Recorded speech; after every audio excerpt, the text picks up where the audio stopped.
Okay, this is the final page for Algebra 2 Notes 9-3, page 6. And we're continuing in a section from the previous page where they asked us to find the horizontal asymptotes. Now this is the third case where you got a degree on the top, this one's cubic, that's higher than the degree on the bottom, and you just automatically say there aren't any horizontal asymptotes on this problem. Okay, now we're going to put it all together in one problem down here with some sketching. Okay, sketch the graph of this, and we're going to use our calculator for part of this, but you're going to use our knowledge to do as much of it as we can. Okay, the first thing I'm going to do is find the horizontal asymptote. You can see there's matching degrees here, which means you just take y equals 2 over 2, y equals 1 is your horizontal asymptote. So you put your ruler at y equals 1 and draw a dashed line through there. And you label it y equals 1. So on the extreme right and left, this thing is going to get closer to that value. Okay? So the next thing is you're going to find the vertical asymptote locations, the points of discontinuity, and the holes, also points of discontinuity, and the zeros. So factor it. And you can see that if I set this equal to 0, I'd have a 0 at 5. And you might be tempted to think that it would also have an x-intercept at 4, but because that cancels, there's a hole at negative 4. So that negative 4 is a hole, not an x-intercept. So let's start with the x-intercept of 5. You can see I put a dot right there at 5, and it crosses the x-axis there. And then there's another point of discontinuity at negative 3/2, and because that one zeroes out just the bottom and not both the bottom and top, that's a vertical asymptote. So I come 1.5 over, and I draw a vertical asymptote right there.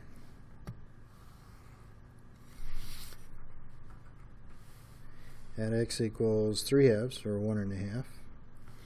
So I've got a vertical asymptote and a horizontal asymptote, and I've got 1, 0 there.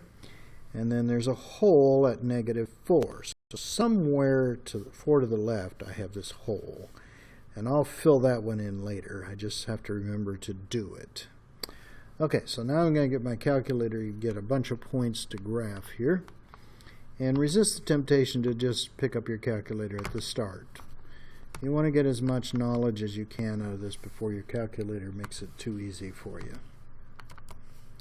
So I'm typing in the function.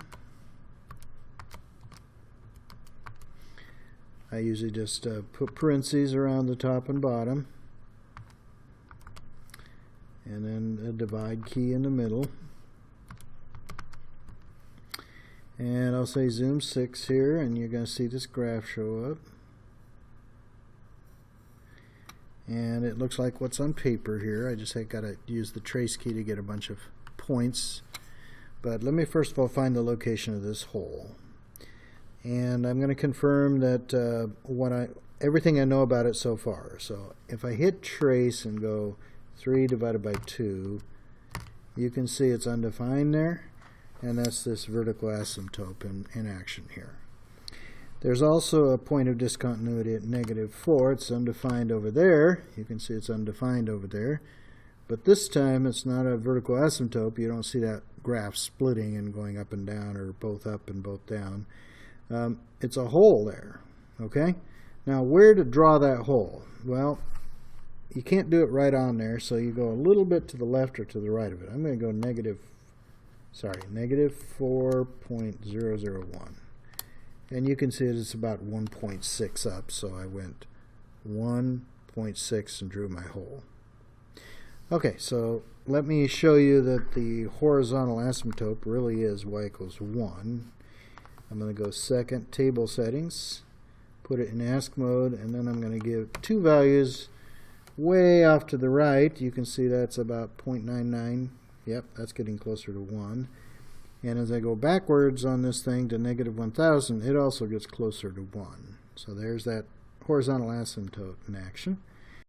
And now I'm just going to go back to my Zoom 6 picture and start tracing some points here to flesh this out. So I'm going to go trace 3. Hang on, trace 3, and I get negative 1.3, and I'll go 4, and it gives me this negative 0.4 value. When I get to 5, I should get that confirmation that that's a 0. Yep. And then 6, 7, 8, 9, and you just keep plotting points that it gives you here until you get that curve done really well. And then you come over to the other side, and I'm going to come over here and go negative 8, and I got a 1.4 there, so negative 8, 1.4. Actually 1.36. Maybe I did that a little bit too low. It should be a little higher there. Maybe right about there. Negative 6, yeah, you could plot that. And you just keep picking points here. Negative 2, I'll just do one more here. Negative 2, and it's negative 2, 2, so you come 2 back, 2 up. Now you got to resist the temptation of thinking of that horizontal asymptote as your x-axis. It's actually, this is your x-axis. And you just plot those points and fill it in, and you got your graph. So that does it for the notes. Hope you guys do well on the homework.